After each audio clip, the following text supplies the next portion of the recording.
मित्रांनो, सप्रेम नमस्कार। आपण पाहतात सन्मान न्यूज 14। खानदेश मराठा मंडळाचे नाशिक जिल्हा उपाध्यक्ष श्री हेमंत वसंतराव शिरसाट यांना शिवपुत्र महाराष्ट्र गौरव पुरस्कार।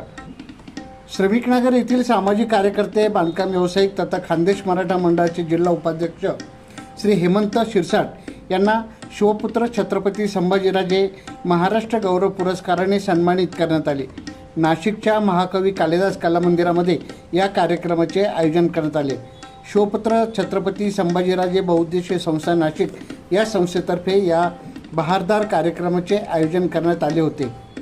या कार्यक्रमासाठी प्रमुख पाहुण्या म्हणून नाशिकच्या महापौर हिमगौरी आहेर आडके, नामको बँकेचे चेअरमन श्री हेमंत धात्रक, न्यायमूर्ती वसंतराव पाटील, वीरपत्नी हर्षदा खैरनार, ज्येष्ठ सामाजिक कार्यकर्ते संतोष मराठे, संस्थेचे संस्थापक अध्यक्ष श्री जगन्नाथ पाटील उपस्थित होते।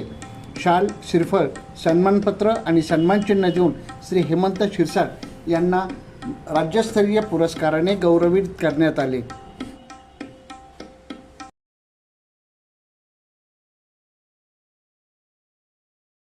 सन्मान न्यूज 14 साठी कार्यकारी संपादक राकेश पवार यांच्यासह मी रवींद्र एरंडे, सन्मान न्यूज 14, सातपूर, नाशिक। धन्यवाद।